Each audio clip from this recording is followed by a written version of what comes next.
So recently, I went to the doctor, and I had to wait. So I decided to read a magazine. Unfortunately, they didn't have any copies of Sports Illustrated. It was a bad day. So I pick up one of these magazines about celebrities.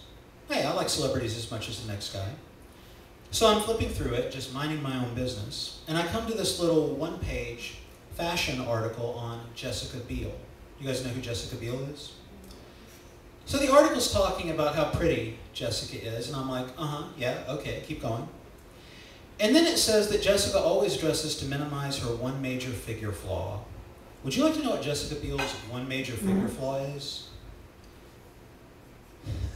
You're all thinking yes. You're not saying it out loud. I was hoping you might. According to the article, Jessica Biel has a big ass. Now this is the point at which the article lost me, because you see there's this girl I work with who has, if you can imagine it, an even bigger ass than Jessica Biel. And when I say she has a bigger ass than Jessica Biel, I am speaking as the voice of authority, because I would say I look at this girl's ass about as often as I would look at the loaded gun in the hand of the maniac who had taken me hostage and might at any moment decide to blow my brains out. So yeah, she has a bigger ass than Jessica Biel. Trust me. And yet, if I had never read that article, I'd have no idea that she's hideously deformed. I actually thought she looked good, just to be clear.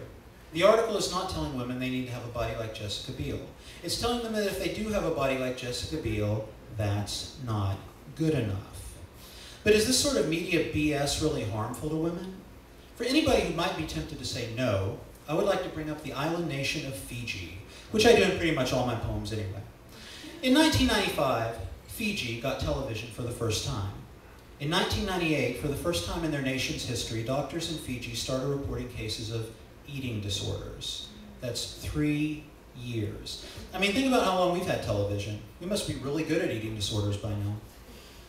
Look, there are people who are naturally really thin, and that's great. There are people who are naturally attracted to people who are really thin, and that's great.